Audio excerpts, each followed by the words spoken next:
estimados estudiantes, esperando que se encuentren bien. En esta ocasión revisaremos el tema del seminario Anemia ferropénica, generalidades y tratamiento, dentro del marco de nuestro curso de bioquímica aplicada del año 2025. La anemia ferropénica constituye el tipo de anemia más frecuente a nivel mundial y representa un desafío clínico tanto por su alta prevalencia como por el impacto que tiene en la salud pública. Abordar esta patología requiere un enfoque sistemático que combine conocimientos de fisiopatología, diagnóstico y manejo terapéutico. En esta presentación revisaremos primero qué entendemos por anemia ferropénica y cómo se produce. Luego pasaremos a su diagnóstico diferencial, destacando las pruebas de laboratorio más útiles y su interpretación clínica. Y finalmente veremos las principales estrategias de tratamiento disponibles adaptadas a distintos grupos de pacientes.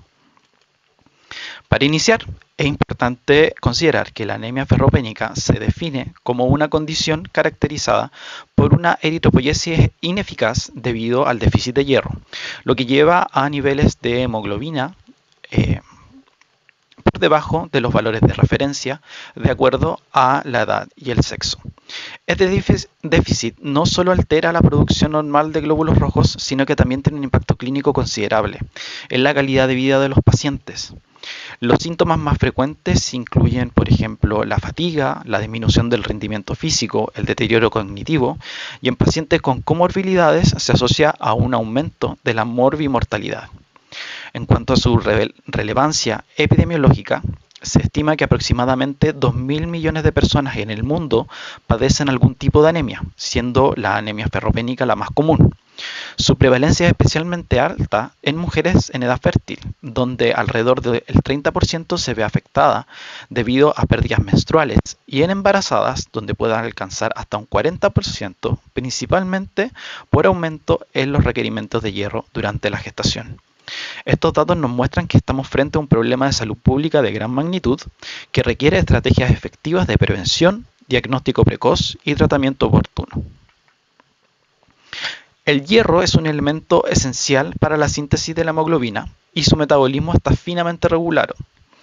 En condiciones normales existe un balance entre la ingesta y la absorción intestinal de hierro, que principalmente ocurre a nivel del duodeno, y las pérdidas fisiológicas, como las cutáneas, gastrointestinales o menstruales. En este equilibrio, la hepcidina juega un rol central, regulando tanto la absorción a nivel intestinal como la liberación de hierro desde los macrófagos. Cuando se inicia el déficit, lo primero que ocurre es una anemia ferropenia latente. Los depósitos de hierro comienzan a agotarse y observamos una disminución en los niveles de ferritina, aunque la eritropoyesis aún no está afectada.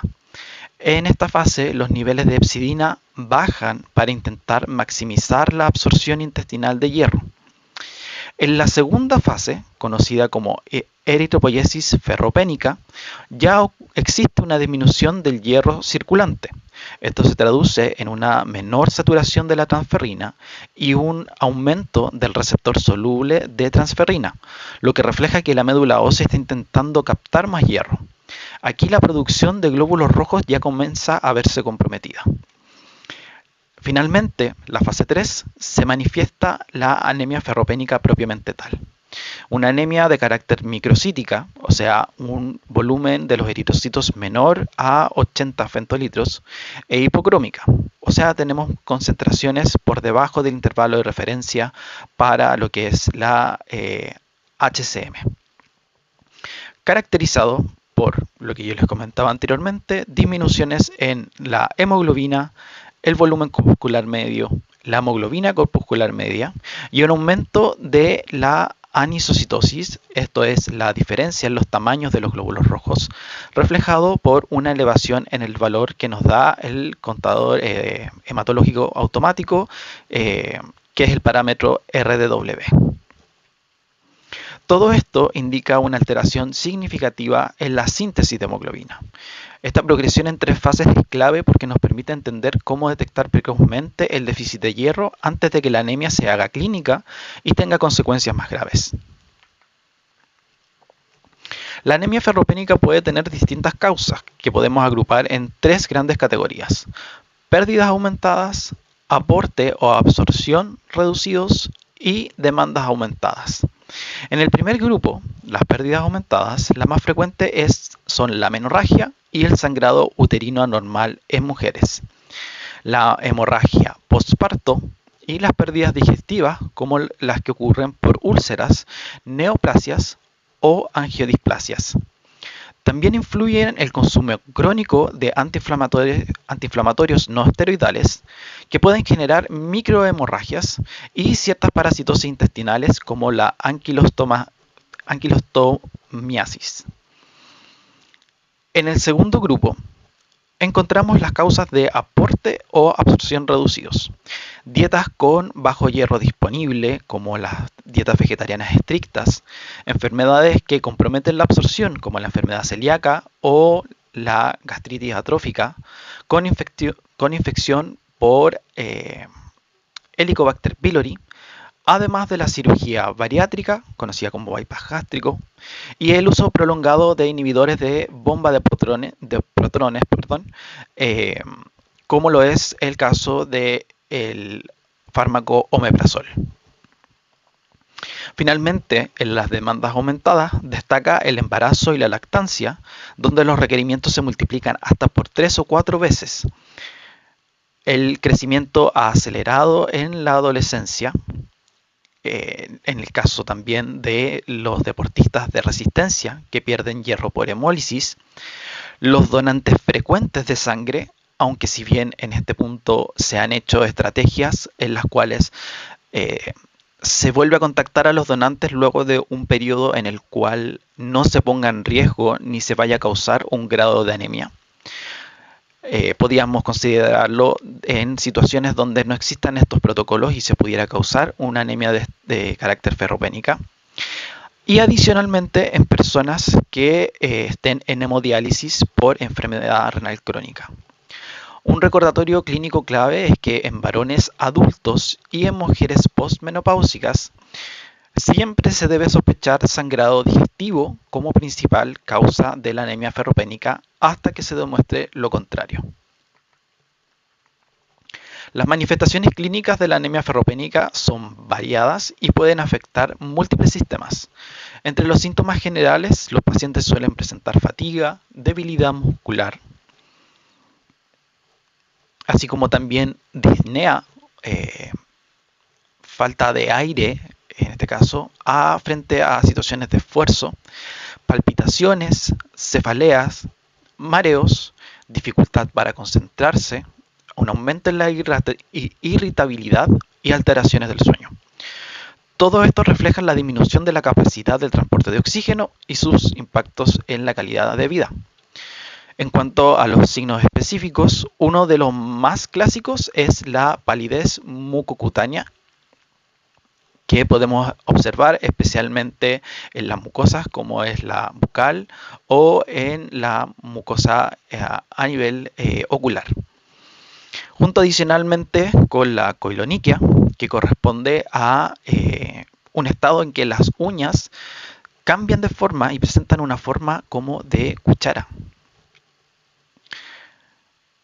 Y la glositis atrófica o queilitis angular, asociadas al déficit crónico de hierro.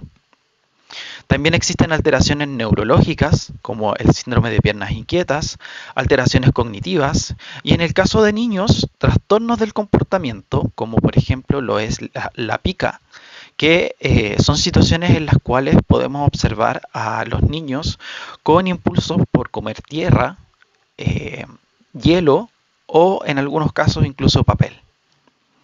Esto demuestra que el déficit de hierro no solo afecta la hematopoiesis, sino que también las funciones neurológicas. Además, hay ciertas pistas etiológicas que deben hacer sospechar la causa de fondo de la anemia, como la presencia de melena o sangre en heces, adicional de la hematoquesia, la menorragia, la epigastralgia crónica y la diarrea o esteatorrea, que orientan a enfermedades gastrointestinales.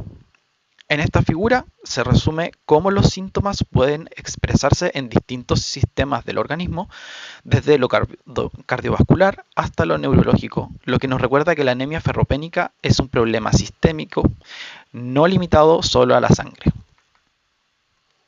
El diagnóstico de la anemia ferropénica se basa principalmente en las pruebas del laboratorio y debemos considerar tres niveles: el hemograma, el perfil férrico y pruebas avanzadas o de situaciones especiales. En primer lugar, el hemograma es la primera herramienta diagnóstica y muestra los cambios iniciales. Hemoglobina disminuida según los valores de referencia para edad y sexo, microcitosis con un volumen corpuscular medio menor a los 80 femtolitros, hipocromía con una HCM menor a los 27 picogramos y una anisocitosis reflejada en el aumento del valor de la RDW, que va a estar mayor al 15%. Por otra parte, el perfil férrico aporta información más específica. Hierro sérico disminuido, típicamente menor de 60 microgramos por decilitro, una capacidad total de fijación del hierro aumentada, una saturación de la transferrina menor al 20%, que es un marcador muy sensible, y ferritina sérica menor a 30 nanogramos por mililitro, que es un marcador altamente específico del déficit de hierro. En situaciones especiales podemos recurrir a pruebas avanzadas como la determinación del receptor soluble de transferrina, que se eleva frente a situaciones de déficit, o el índice de los valores del receptor soluble de transferrina dividido el valor logarítmico de la ferritina, donde los valores mayores a 2 sugieren déficit incluso en presencia de inflamación.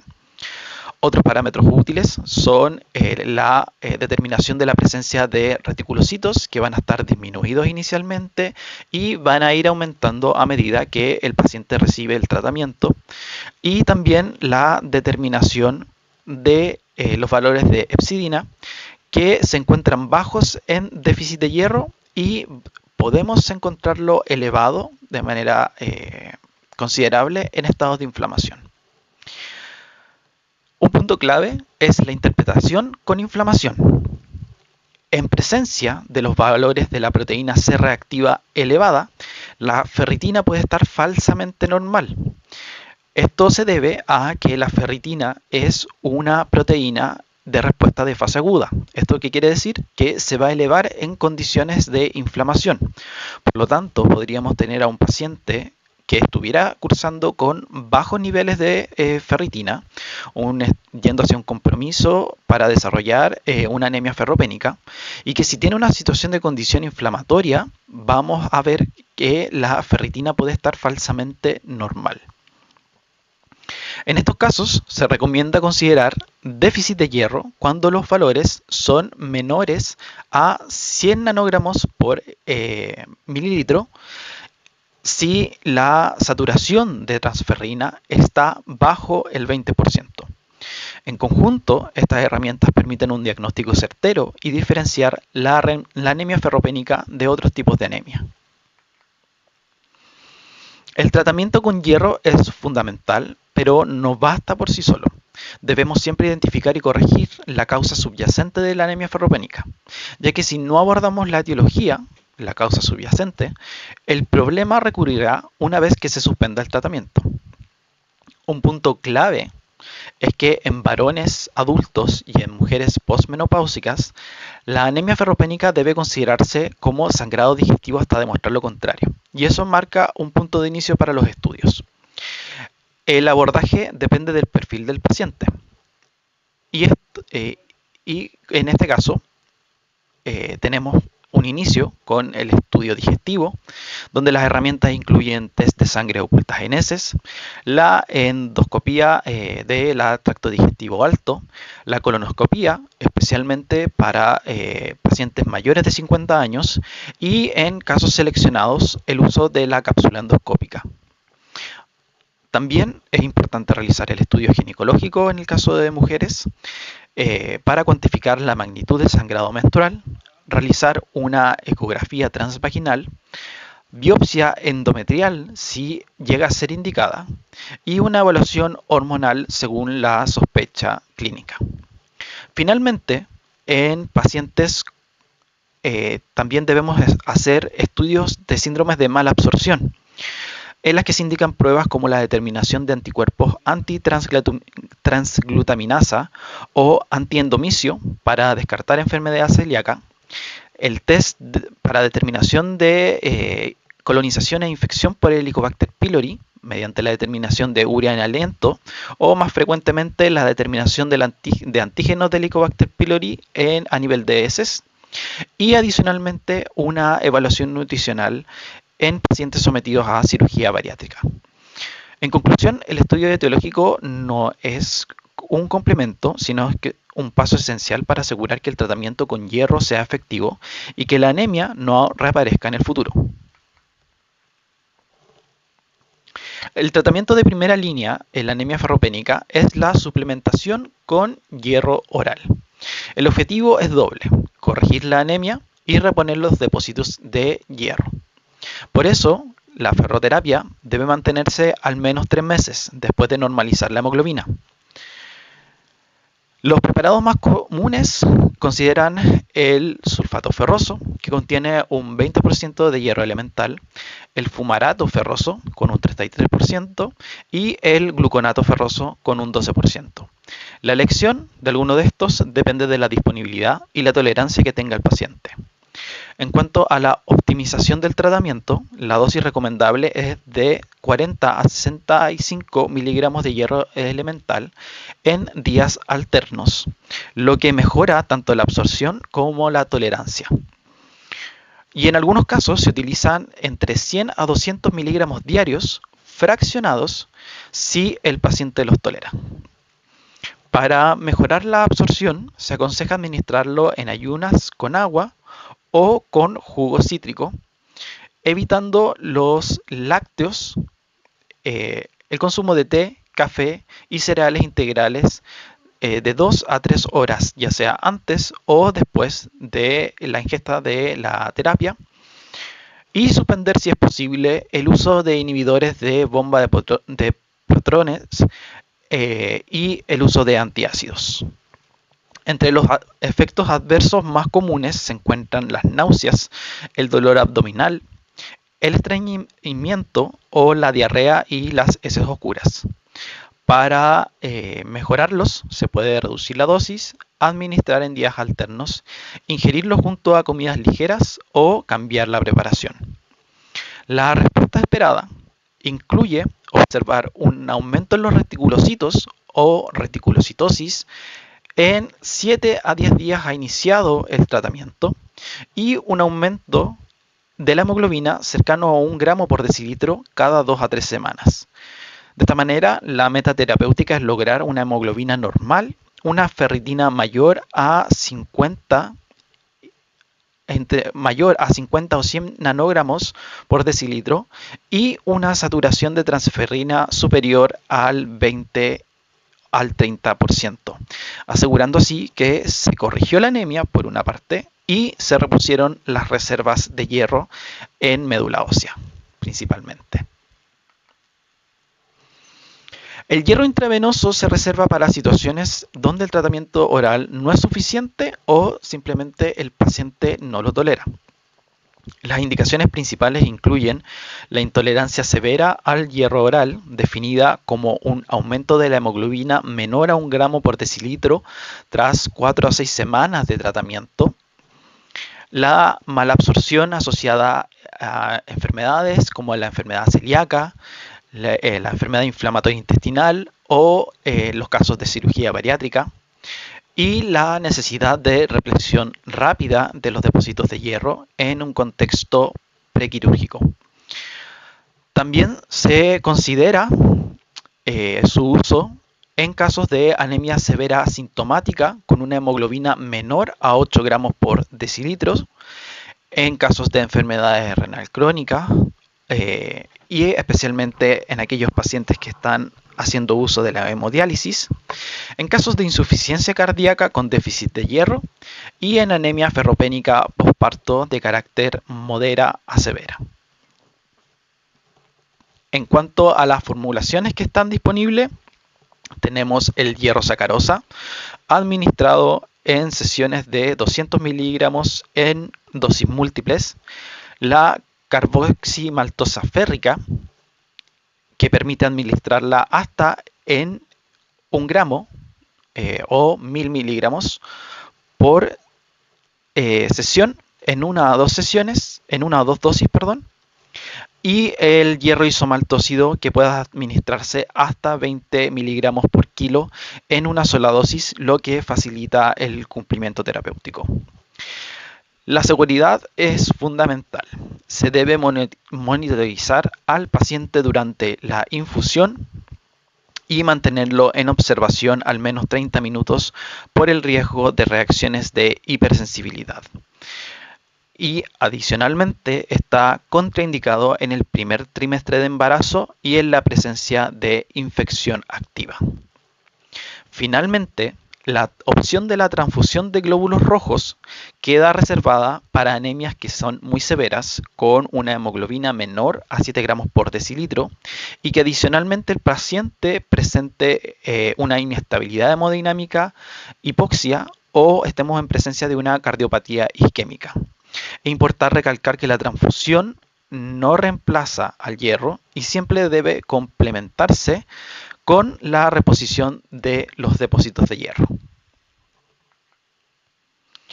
Finalmente, el manejo de la anemia ferropénica no termina con la administración del hierro, sino que requiere un seguimiento adecuado, metas claras y estrategias de prevención para evitar recaídas. En cuanto a la monitorización de la respuesta, el primer signo es el aumento de los reticulocitos a los 7 a 10 días de iniciado el tratamiento. Luego se controla la hemoglobina a las 2 o 4 semanas, esperando un incremento cercano a 1 gramo por decilitro cada 2 a 3 semanas.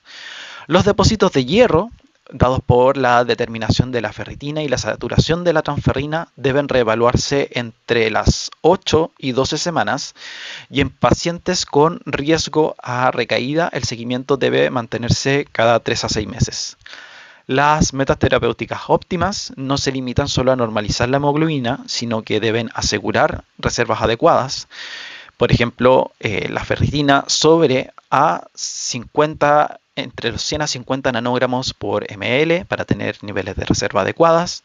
La saturación de la transferina debe estar superior al rango de los 20 a los 30% para que tengamos una buena cantidad de hierro funcional.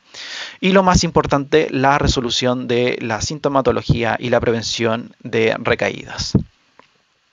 Respecto a las estrategias de prevención, es clave mantener una dieta balanceada con fuentes de hierro hemo, como son las carnes rojas, y no hemo, como son las legumbres y los frutos secos, siempre acompañados de vitamina C para mejorar su absorción. También se deben controlar las pérdidas, tratando las menorragias y regulando las donaciones de sangre. En situaciones de mayor riesgo, como el embarazo, la lactancia o la adolescencia, puede ser necesaria la suplementación nutricional preventiva. Además, es importante reevaluar el uso crónico de fármacos que interfieren con el metabolismo del hierro, como los inhibidores de bomba de protones y los antiinflamatorios no esteroidales. El mensaje final es claro. Para lograr el éxito terapéutico debemos no solo tratar con hierro, sino que también identificar y corregir la causa subyacente, elegir la vía de administración adecuada y mantener un seguimiento a largo plazo. Estimados estudiantes, hemos llegado al final de este seminario.